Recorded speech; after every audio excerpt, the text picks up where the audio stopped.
오레곤 에덴 장로교회 성도 여러분, 안녕하세요. 저는 독일 부퍼탈에서 부퍼탈 한인 선교교회를 담임하는 윤민수 목사입니다.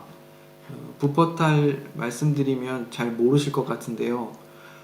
뒤셀도르프나 쾰른은 아실 것 같습니다. 그 도시들에서 한 30km 정도 떨어져 있는 산골 도시입니다.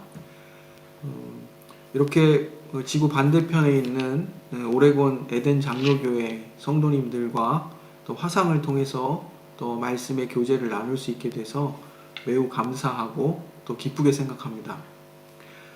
원정호 목사님께서 저에게 마가복음의 하나님 나라라는 주제로 강의를 하면 좋겠다고 제안해 주셨습니다. 아마도 제가 마가복음 연구로 박사과정 중에 있어서 제안해 주신 것 같습니다. 하나님 나라의 이 주제에 목사님께서 관심 있으시다는 것은 성도들이 하나님 나라의 시민들로서 어떻게 그 나라의 시민의 정체성을 분명히 갖고 또 어떻게 그 나라의 시민다움을 드러내며 살도록 도울 것인가, 여기에 관심이 많으시기 때문에 설교를 부탁하셨다 생각합니다.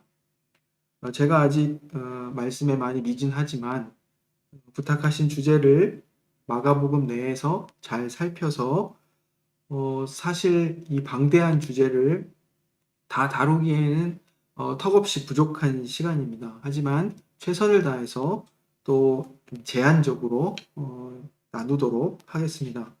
두 번에 걸쳐서 이 말씀을 나누겠습니다.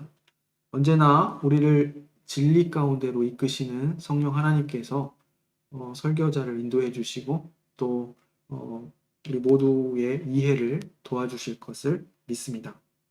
그러면 우리 하나님 말씀 함께 보시겠습니다. 마가복음 1장 14절과 15절 말씀입니다. 마가복음 1장 14절과 15절을 제가 봉독합니다. 요한이 잡힌 후 예수께서 갈릴리에 오셔서 하나님의 복음을 전파하여 이르시되 때가 찼고 하나님의 나라가 가까이 왔으니 회개하고 복음을 믿으라 하시더라. 아멘. 마가복음 안에서 이 하나님 나라라는 표현은 총 12번 사용됩니다. 이 12번 사용된다는 것은 이 마가복음이 하나님 나라에 대한 그 많은 관심이 있음을 우리에게 알려줍니다.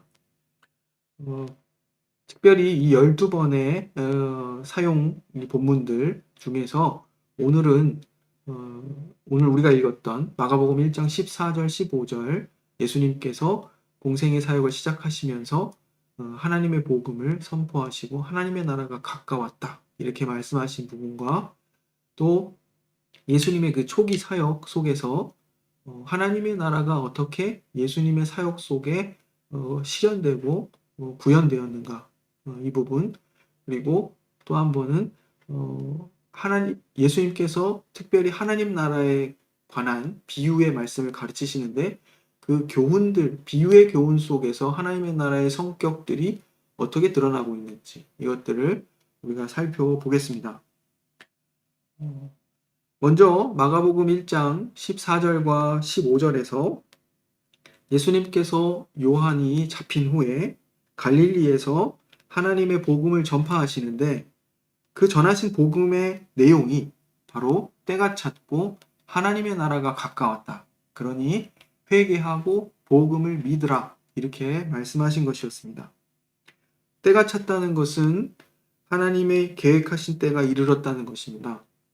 구원자 메시아를 보내셔서 자기 백성을 구원하시는 그 때가 이르렀다. 이것입니다.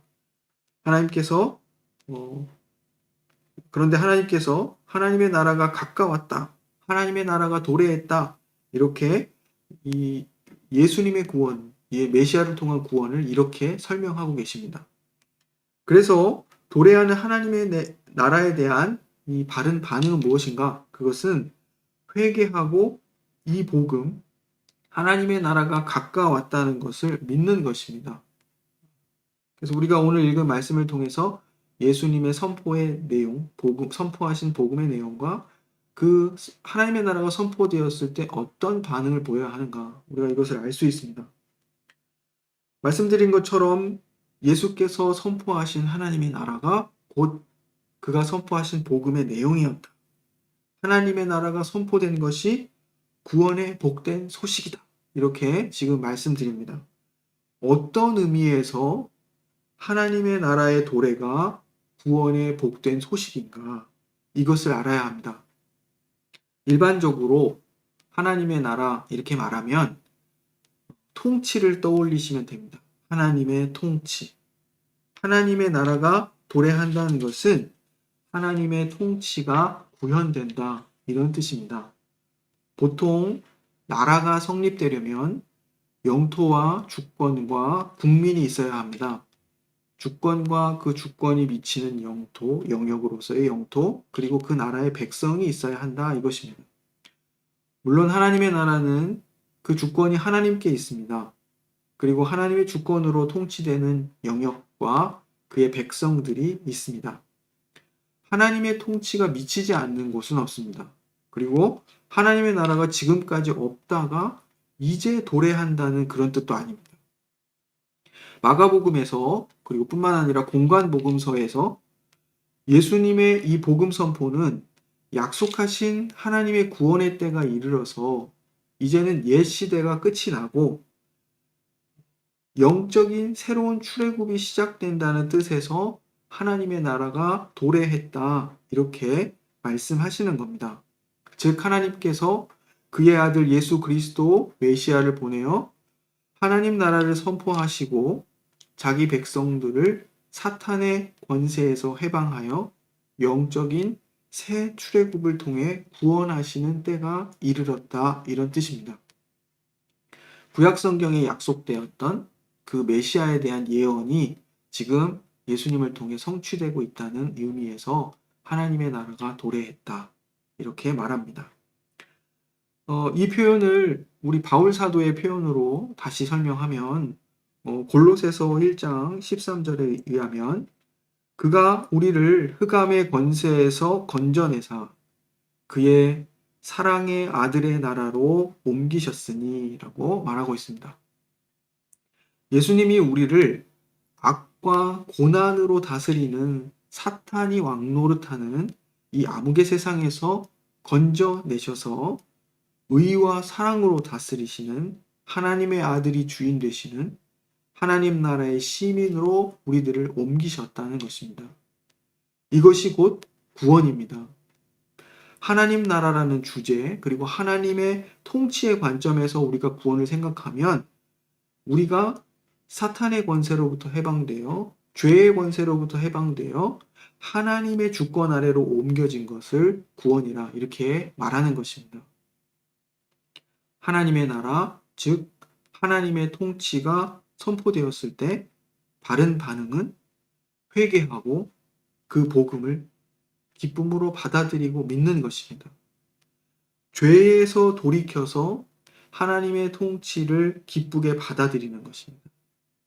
이 말은 이 세상에 더 이상 속하지 않고 사탄을 주라 고백하지 않고 이 세상의 도, 이 세상의 길, 이 세상의 가치를 버리고 예수를 주라고 고백하며 예수의 뜻대로 살겠다고 고백하고 순종함으로 하나님 나라의 백성 되는 것.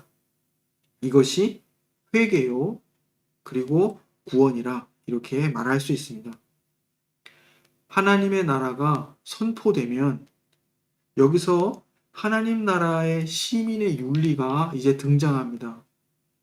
물론 하나님 나라는 하나님의 말씀으로 다스려지는 나라입니다. 그래서 그 나라의 백성들, 그 나라의 시민들은 말씀에 순종해서 살아가게 됩니다. 여기서 우리는 하나님의 나라가 어떻게 통치되며 또 그 나라의 백성들은 어떤 삶을 요구받는지 이것에 관심을 가져야 됩니다. 그래서 우리가 마가복음을 통해 하나님 나라를 배울 때 이러한 하나님의 나라가 어떻게 경영되는가 또 그 나라의 백성들에게 어떤 삶이 요구되는가 이러한 관점을 가지고 계속 따라가면서 살펴봐야겠습니다. 이제는 두 번째로 마가복음의 관점에서 구원이란 무엇인가? 앞서서는 우리가 일반적으로 하나님의 나라가 무엇인가? 그리고 그 하나님 나라와 통치의 관점에서 구원이 무엇인가? 일반적으로 살펴보았는데, 두 번째는 마가복음 안에서 그 마가복음의 관점에서 구원이란 무엇이며 또 구원을 말하려면 죄란 무엇인가? 우리가 죄로부터 구원받았기 때문에 죄란 무엇인가? 이것을 살펴봐야겠습니다.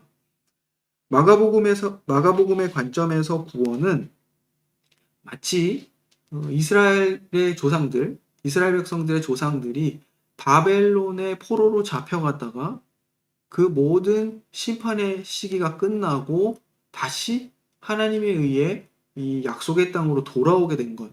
이렇게 설명되어집니다.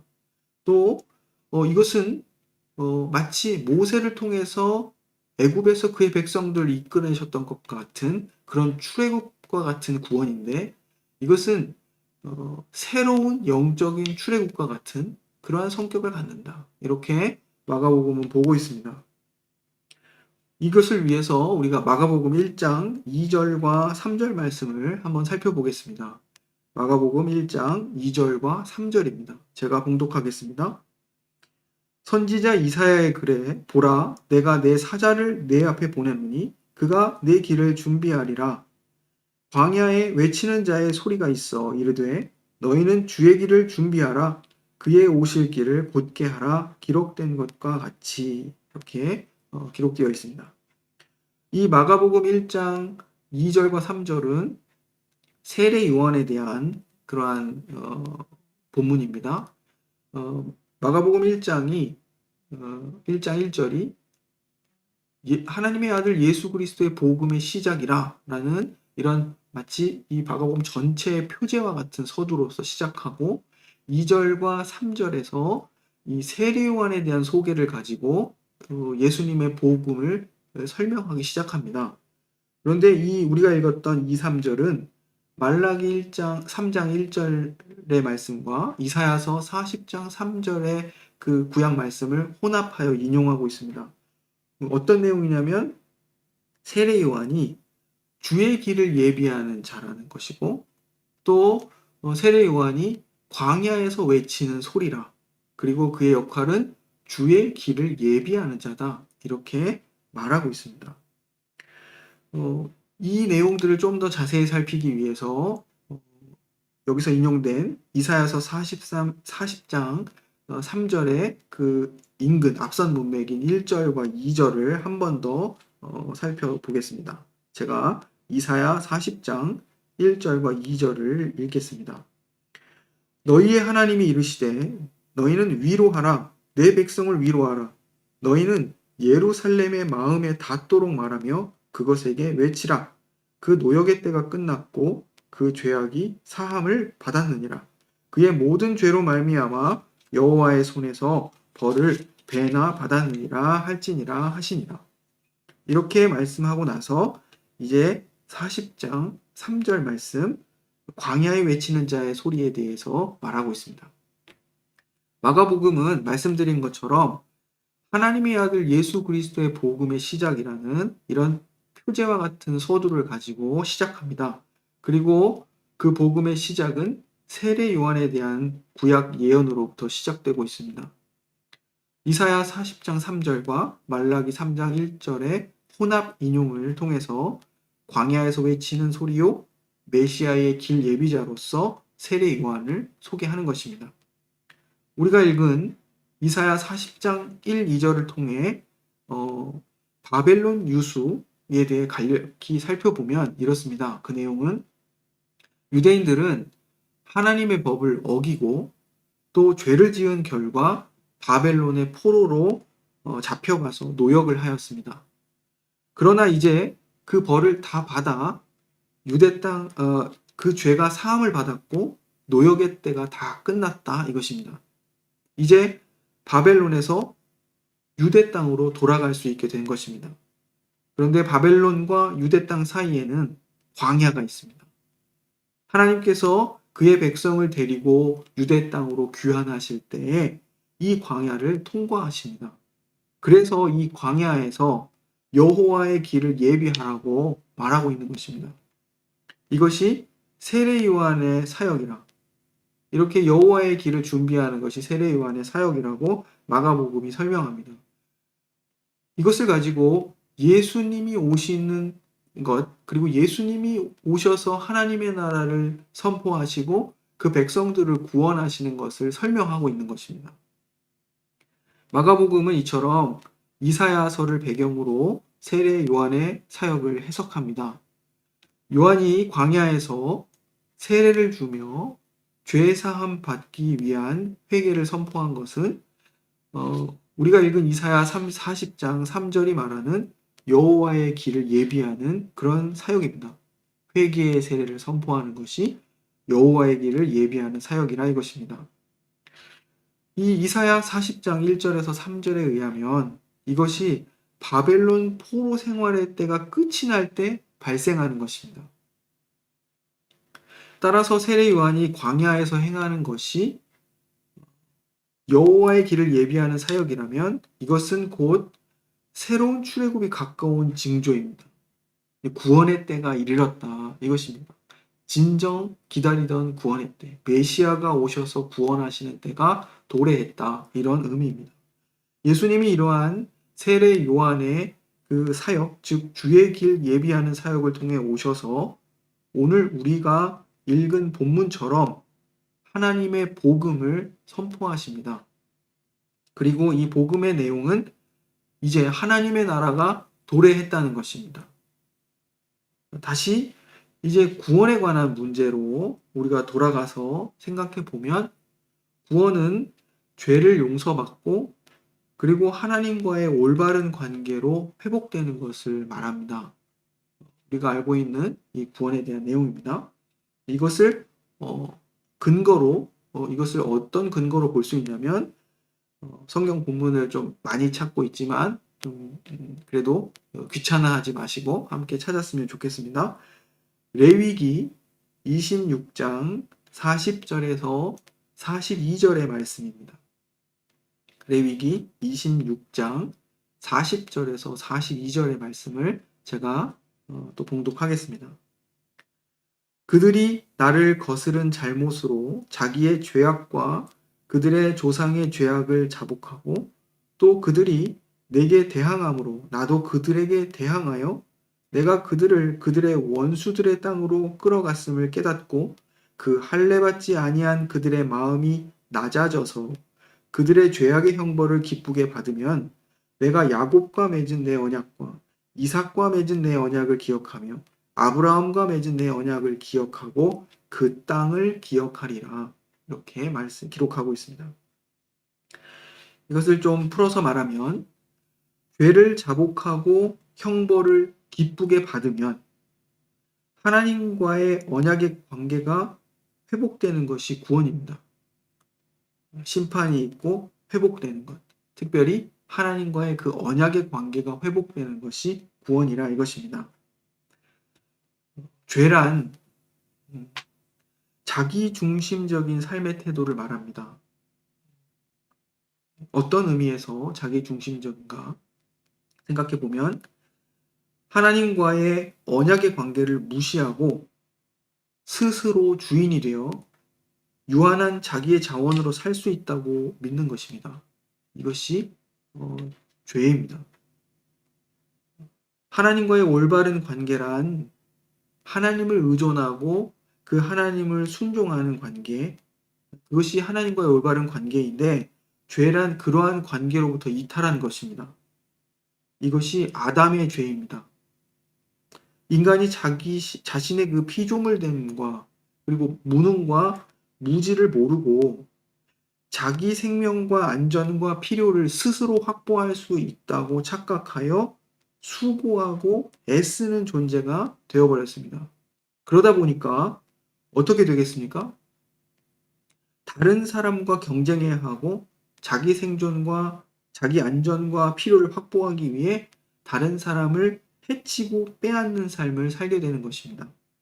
하나님과의 관계가 깨어진 결과 사람과 사람 사이에도 평화가 사라진 것입니다.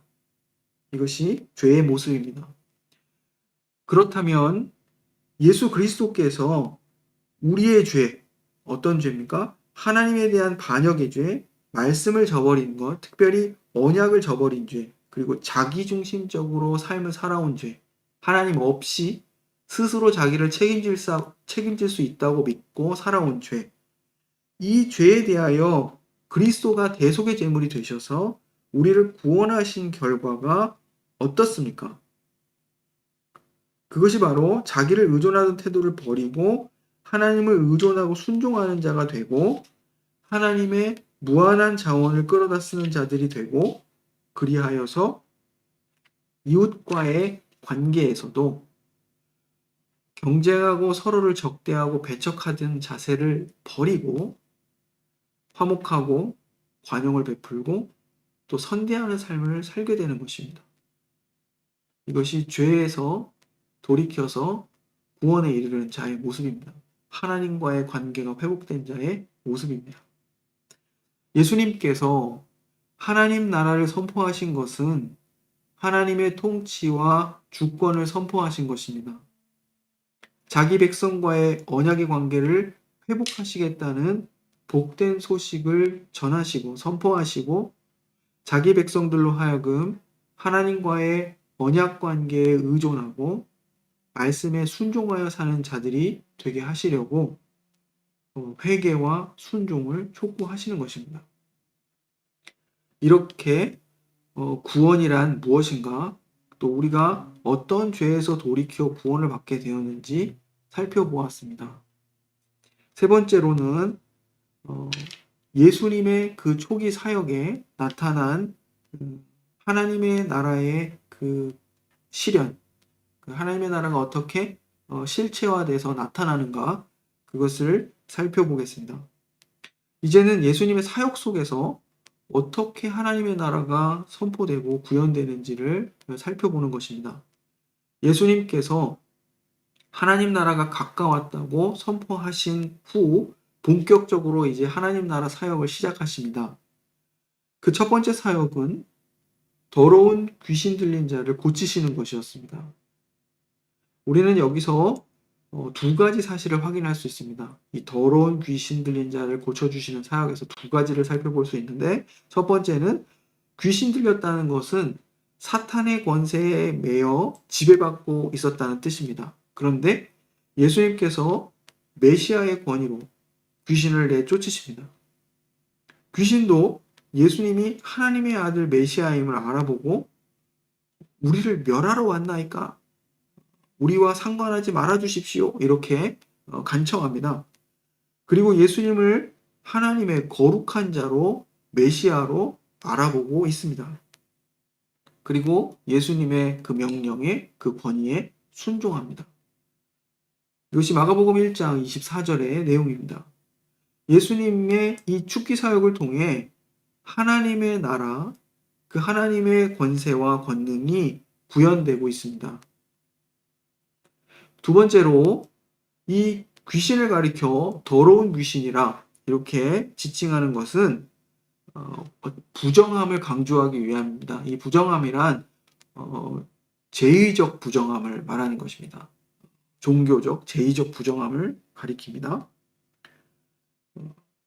구약 성경에서 부정함은 예배자가 하나님께 나아가는 것을 막는 장애물이었습니다. 부정한 자는 하나님 앞에 예배드리러 나갈 수 없었습니다. 그러므로 더러운 귀신으로부터 해방된 자는 어떻게 되겠습니까? 하나님의 주권 아래 보호받고, 즉 하나님과의 언약 관계, 올바른 관계 속에 다시 들어오게 되었고, 또 그 부정함이 제거되어서 이제 하나님께로 나아가는 길을 막고 있던 그 부정함이 제거되어서 마침내 하나님을 예배하는 자리에 나아갈 수 있게 된 것입니다. 이것이 구원입니다. 그리고 나서 예수님께서 또 다른 병자들을 고치시는데 나병 환자를 고쳐주십니다. 나병은 죄와 부정함을 보여주는 불치병으로 하나님과의 관계가 단절되고 또 모든 사회적 관계가 단절되는 아주 최악의 병으로 여겨졌습니다. 1장 40절로 우리가 45절에 이 나병 환자를 고치시는 사역이 들어 있습니다. 그런데 예수님이 이 나병 환자를 고치고 회복시키십니다. 죄와 부정함을 나타내고 치료할 수 없는 병이라고 여겨졌던 그런 하나님과의 관계 단절을 의미하고, 또 그로 인해 사람과 사람 사이에서도 사회적 관계가 단절되는 이러한 병을 고치셨다는 것은 그 자체로 구원을 보여주는 것입니다. 뿐만 아니라 이어서 예수님은 중풍병자를 고쳐주십니다.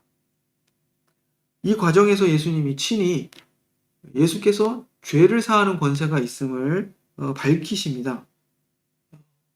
예수님이 친히 죄를 사하는 권세가 있는 것을 이제는 말씀하셔서 밝히시는 겁니다. 그리고 예수님은 그 당시에 죄인으로 정죄되었던 죄인 그 세리 레위를 주님의 제자로 부르십니다. 그리고 그 죄인을 부르시면서 말씀하시기를 주님의 오신 목적이 의인을 부르려 함이 아니라 죄인을 부르러 왔다, 이렇게 말씀하십니다. 2장 17절의 말씀입니다. 이처럼 예수님은 죄인의 구원자로 오셔서 우리의 죄의 문제를 해결하시고 우리를 하나님의 나라, 하나님이 다스리시는 그 주권과 통치 아래로 부르십니다. 죄와 그 죄의 결과, 형벌로서 우리가 죽음의 그림자와 또 사탄의 권세 아래 고통받는 자들, 그들을 구원하셔서 의와 사랑과 생명과 평화의 하나님 나라로 인도하시는 것입니다. 예수께서 여러 사역을 통해 이 나라의 주권과 통치를 구현하시며 이제는 그 나라의 백성들을 세우십니다. 그 백성들이 예수님의 제자 공동체입니다. 다양한 배경을 가진 자들을 예수님의 제자로 부르셨습니다. 그 중에 어부도 있었고 세리도 있었고 다양한 직업을 가진 자들이 있었습니다. 그런데 예수님의 제자들의 이 구성을 보면 좀 특별한 그들 중 아주 특별한 관계가 있습니다. 서로 증오와 반목의 관계에 있었던 자들이 제자 공동체로 함께 부름을 받았습니다. 대표적으로 세리 출신인 마가복음서는 레위라 말하는 마태와 또 열심당 출신인 그 셀롯인 시몬이 바로 그들입니다. 한쪽은 이방 권세의 로마 제국에 빌붙어서 자기 민족을 수탈하고 사리사욕을 채우던 자였고, 또 다른 한쪽은 이방 세력을 무력으로 몰아내서 다윗의 나라, 강력한 다윗의 나라를 회복하려는 자들이었습니다. 이러한 적대적 관계의 제자들이 예수 그리스도가 가져오시는 이 하나님 나라에서 그 통치와 주권 아래서 하나가 되고 화목하게 되는 역사가 일어났습니다. 이것은 우리가 아주 주목할 내용입니다. 서로 양보하고 이해하는 정도의 그런 화목이 아닙니다. 이들의 증오와 반목과 적대감은 그 정도로서 해결될 수 있는 것이 아니었습니다. 이것은 그들에게 세계관의 총체적인 변혁이 있었기 때문에 가능했던 화목입니다. 세상을 바라보던 그 각자의 근시안적인 안목이 하나님 나라의 관점으로 바뀌었기 때문입니다. 어떤 관점이겠습니까? 세상 만물을 창조하시고 그 모든 만물을 그의 선한 뜻으로 섭리하시고 그리고 그들을 구원하시는 하나님의 시각으로 이제 세상과 자기 인생을 바라보게 된 것입니다. 이것은 결과적으로 이제 이 제자들이 그렇게 되었다는 것이죠. 마가복음 내의 제자들은 사실 예수님의 그 사역과 교훈에 대해 정말 안타까울 정도로 늘 눈먼과 몰이해와 또 불신과 배반으로 일관합니다. 하지만 주님은 인내를 가지고 제자들을 가르치시고 또 가르치십니다. 지금은 이들이 눈이 어두워서 보지 못하지만 예수님의 죽음과 부활 이후에 예수님이 어떤 하나님의 아들이시며 또 그의 사역의 결과가 어떤 구원을 가져왔는지를 분명하게 이해하게 됩니다. 그리고 예수님의 그 사역을 뒤이어서 힘있게 세계 곳곳에 복음을 전하는 교회 공동체를 이루게 됩니다. 예수님은 아직 이 주님도 이해하지 못하고 주님의 사역도 이해하지 못하는 제자들을 앉혀놓고 먼 앞에 일어날 일들, 즉 제자들이 복음 전도의 사역을 하고 교회를 이루어 살아갈 때 겪게 될 어려움과 고난과 모든 박해들을 염두에 두시고 하나님의 나라에 대하여서 가르치시기 시작하십니다. 이 교훈이 바로 하나님 나라에 관한 여러 비유의 말씀들입니다. 마가복음 4장에 등장하고 있는 비유의 말씀들입니다. 우리는 이제 이 비유를 통해서 하나님의 뜻이 무엇이며 하나님의 나라가 어떤 성격을 가지고 있는지 확인할 수 있습니다. 네 번째로 예수님의 교훈에 나타난 하나님의 나라입니다. 이제는 이 비유의 말씀들이 어떻게 하나님 나라의 특징들을 보여주는지 이제 살펴보겠습니다. 우선 우리는 이 비유들을 이해하기에 앞서서 마가복음의 수신자, 이 마가복음을 들었을 최초의 청중들 혹은 이 마가복음서를 읽었을 독자들, 이들의 정황에 대해서 살펴보려고 하는 것입니다. 예수님께 직접 말씀을 들었던 제자 공동체뿐만 아니라 이 마가복음이 초대교회 내에서 예배 시간에 낭독되었을 때 이 복음서를 처음 들었을 청중들의 상황이 어떠했을까, 이것을 고려해서 이 비유들을 이해하면 이 마가복음이 가지고 있는 교회를 향한 목적, 목회적인 목적들을 더 잘 이해할 수 있습니다. 대체로 마가복음이 로마에 있는 그리스도의 교회를 위해 쓰여졌다, 이렇게 생각합니다. 이러한 로마의 그리스도 교회는 그들의 신앙과 예수님을 믿는 그 신앙과 그들의 그 구별된 삶의 방식 때문에 로마 당국으로부터 또 그 이웃들로부터 많은 핍박을 받고 있었습니다. 이러한 오해뿐만 아니라 로마 황제의 이런 정치적인 목적 때문에 이 그리스도 교회가 이유 없는 박해에 직면하기도 했습니다. 억울한 박해를 받기도 했다는 것입니다. 로마 교회의 성도들은 이런 지속적이고 반복적인 이런 오해와 사회적 차별과 핍박 속에서 매우 낙심하고 지쳐 있었을 것입니다. 그때 예수님께서 교훈하신 이 씨 뿌리는 비유, 또 등불의 비유, 자라나는 씨의 비유, 또 겨자씨의 비유는 지금 낙심하고 지쳐서 배교의 위험에 직면한 성도들에게 말로 표현할 수 없는 위로와 소망의 말씀이 되었습니다. 왜, 어떻게 이 비유들이 그들에게 위로와 소망의 말씀이 되었는지 살펴보겠습니다. 본문을 한 곳 더 읽겠습니다. 마가복음 4장 1절에서 9절까지 말씀입니다. 마가복음 4장 1절에서 9절 말씀을 제가 봉독하겠습니다. 예수께서 다시 바닷가에서 가르치시니 큰 무리가 모여들거늘 예수께서 바다에 떠있는 배에 올라 앉으시고 온 무리는 바닷가 육지에 있더라. 이에 예수께서 여러 가지를 비유로 가르치시니 그 가르치시는 중에 그들에게 이르시되 들으라. 씨를 뿌리는 자가 뿌리러 나가서 뿌릴새 더러는 길가에 떨어짐에 새들이 와서 먹어버렸고 더러는 흙이 얇은 돌밭에 떨어짐에 흙이 깊지 아니하므로 곧 싹이 나오나 해가 돋은 후에 타서 뿌리가 없으므로 말랐고 더러는 가시떨기에 떨어짐에 가시가 자라 기운을 막음으로 결실하지 못하였고 더러는 좋은 땅에 떨어짐에 자라 무성하여 결실하였으니 30배나 60배나 100배가 되었느니라 하시고 또 이르시되 들을 귀 있는 자는 들으라 하시니라. 아멘. 예수님은 이 비유의 말씀을 말씀하시고 가르치시고 제자들에게 따로 설명, 해설을 해주십니다.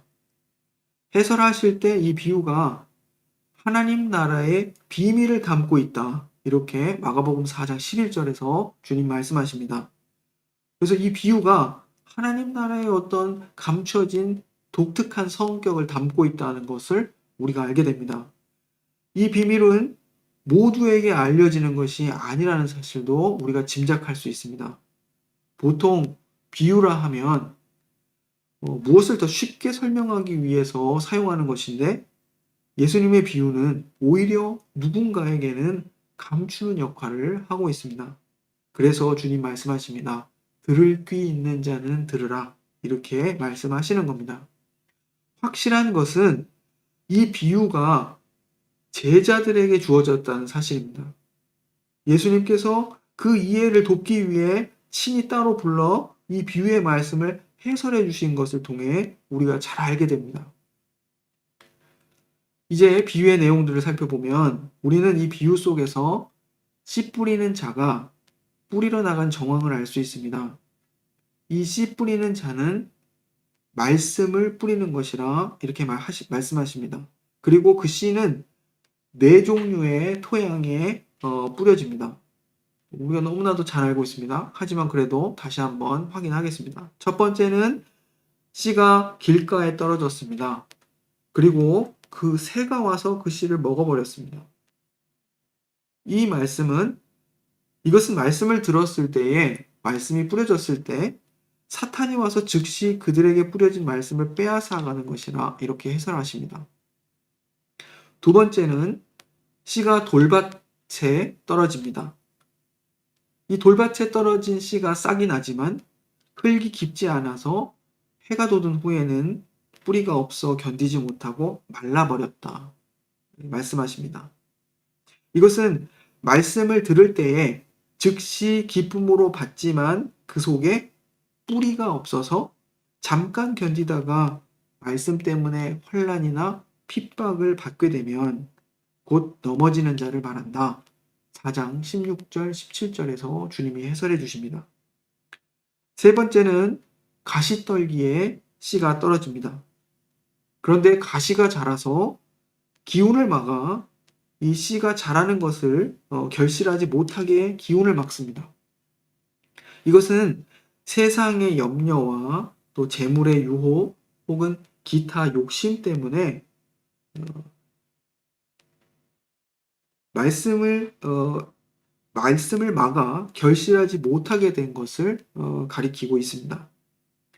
그리고 마지막 네 번째로 좋은 땅에 씨가 떨어집니다. 이 좋은 땅에 떨어진 씨는 아주 무성하게 자라서 30배, 60배, 100배의 놀라운 결실을 한다. 이렇게 말씀하십니다. 이것은 어떤 의미냐면 말씀을 듣고 받아서 그 말씀을 듣고 받아들여서 30배, 60배, 100배의 결실을 하는 자를 가리킨다. 이렇게 말씀하십니다.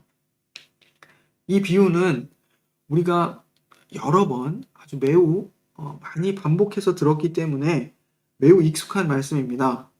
그러면 이 말씀을 듣고 여러분들은 어떻게 적용을 하십니까? 대체로 이러한 적용들을 하게 됩니다. 우리 마음밭은 길가와 같지 않은가? 내 마음밭이 길가와 같지 않은가? 혹은 내 마음밭이 돌밭과 같지 않은가? 또 가시떨기와 같진 않은가? 내 안에 말씀이 뿌려졌는데 그것이 혹시 낭비되거나 또 가로막혀서 결실하지 못하고 있지는 않은가? 이런 생각을 스스로에게 적용하는 것이죠. 그리고 우리는 내가 과연 좋은 땅으로서 현재 풍성한 열매를 맺고 있는가? 이렇게 우리 자신을 점검하게 됩니다. 아주 좋은 적용이라고 생각합니다. 하지만 우리가 간과하는 것이 있습니다.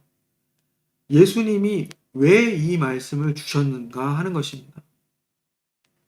결론적으로 말하면 예수님이 이 말씀을 주시는 목적은 마치 이 하나님의 나라는 말씀이 뿌려지는 것과 같은데 씨 뿌리는 자가 말씀을 뿌리는 것, 주님이 마치 말씀을 뿌리는 것 같은 농부처럼 농부가 씨를 뿌리듯 이 세상 가운데 말씀을 뿌리는 것과 같은 그런 성격을 갖고 있는데 마치 이 말씀이 길가에 떨어져서 낭비되고 또 빼앗기고 또 가시덤불과 뭐 여러 외부적 요인들로 인해서 방해받고 가로막히는 것처럼 보이지만 좋은 땅에 떨어진 말씀은 반드시 가늠할 수 없을 정도로 풍성한 결실을 맺게 된다는 뜻입니다.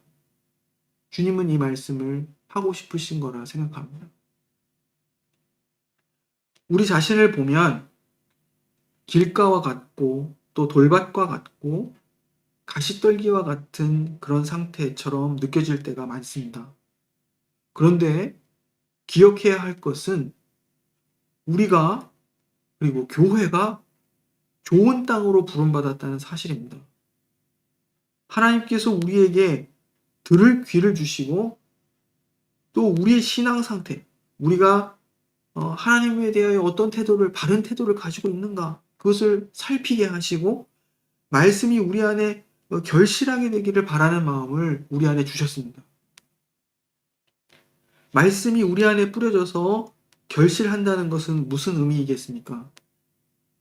하나님의 말씀에 순종하고 그 말씀대로 산다는 그런 뜻입니다. 그렇다면 우리가 말씀을 잘 알아야 합니다. 말씀을 통해 하나님 아버지의 뜻과 성품을 바르게 배워야 합니다. 하나님의 나라가 어떤 성격을 갖고 있는지 우리가 알아야 합니다. 그리고 예수께서 선포하신 그 하나님 나라의 법과 질서와 가치와 윤리가 무엇인지를 우리가 잘 배워 알아야 합니다. 그래야 우리가 말씀대로 순종하고 오늘 비유의 말씀처럼 우리 안에 그 하나님의 나라가 그 말씀이 결실할 수 있게 되는 것입니다. 오늘 우리는 한 가지는 확실해진 것 같습니다. 예수님께서 선포하신 복음을 알게 됐습니다. 즉 우리에게 하나님 나라의 도래를 선포하시고 우리를 회개와 순종으로 부르신 사실을 알게 되었습니다. 그것은 우리가 죄의 권세와 사탄의 그 권세와 질서에서 해방돼서 하나님의 주권 아래로 옮겨졌다는 사실입니다.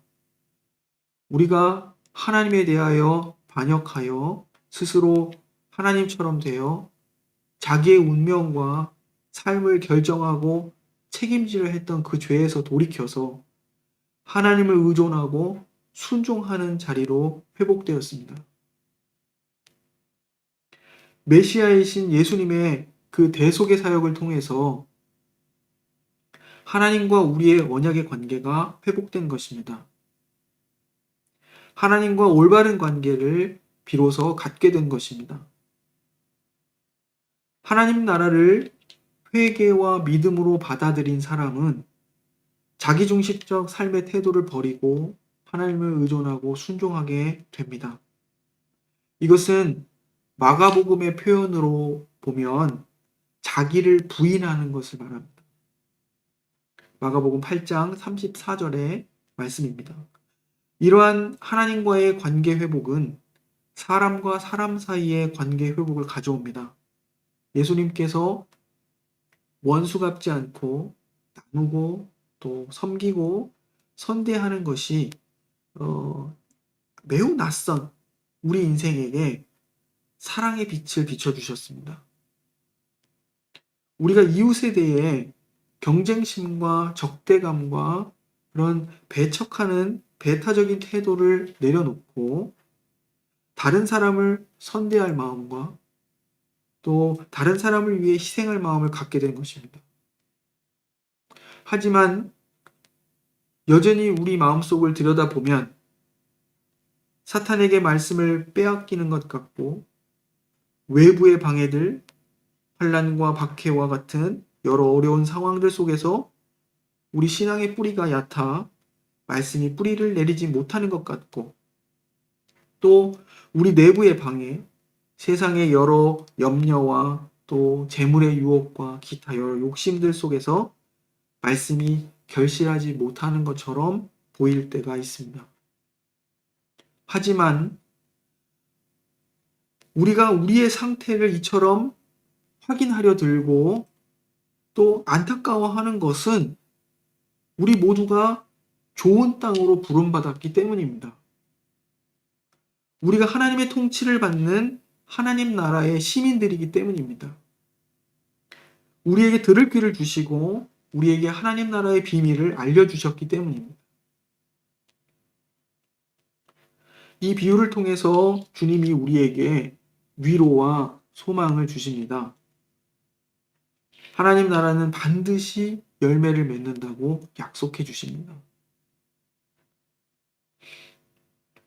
말씀이 낭비되는 것처럼 보이고 또 외부와 내부의 여러 방해와 장애물들로 인해서 우리 안에 말씀이 뿌리를 내리는 것이 방해받고 그것의 결실이 가로막히는 것처럼 보여도 좋은 땅은 반드시 풍성히 열매를 맺게 될 것입니다.